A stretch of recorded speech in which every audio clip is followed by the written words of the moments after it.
बिस्मिल्लाहिर्रहमानिर्रहीम। अस्सलामु अलैकुम वरहमतुल्लाहि वबरकातुहू। कैसे हैं आप सब बच्चों? खैरियत से हैं? दुरूद शरीफ पढ़ लें और इल्म में इजाफ़े की दुआ पढ़िए।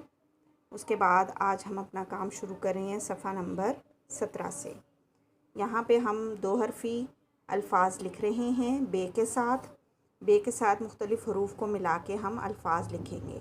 3 लाइनें आप लिख चुके हैं। अब लाइन नंबर 4 और 5 लिखूँगी मैं और आपने मेरे साथ साथ लिखना है। जी, ये दाल है यहाँ आप देखिए, लेकिन यहाँ जब दाल किसी हर्फ के साथ मिलती है तो वो सीधी हो जाती है, उसकी गोलाई ख़त्म हो जाती है।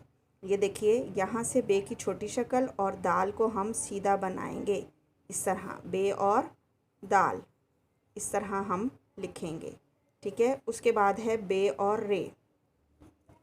बे की छोटी शक्ल और रे लाइन से ऊपर रहेगा। ठीक है, बे और रे।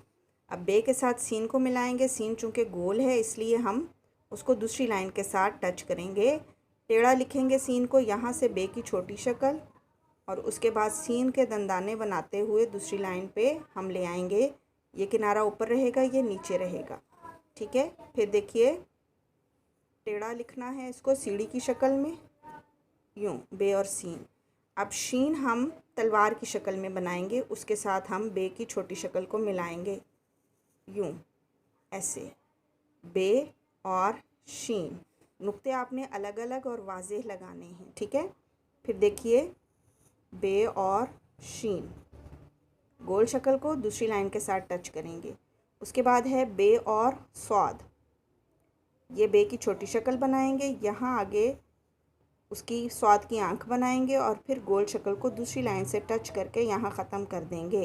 ये किनारा ऊपर रहेगा और ये नीचे रहेगा, बे और स्वाद। ठीक है। इस शक्ल में बे की आंख बंद रखेंगे, खोलेंगे नहीं। जी, दोबारा देखिए,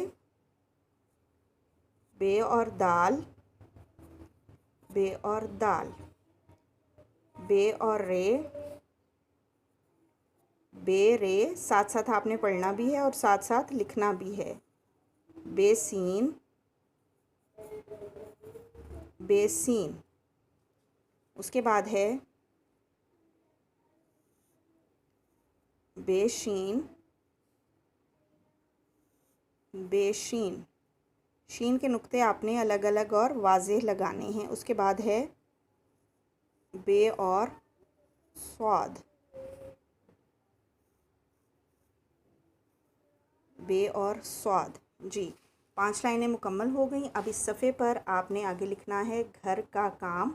उसके बाद यहाँ तारीख़ लगाएंगे आप, और उसके बाद ये जो निचली 5 लाइनें हैं दोनों कॉलम्स में, इनको आपने मुकम्मल कर लेना है। ये है आज का आपका काम।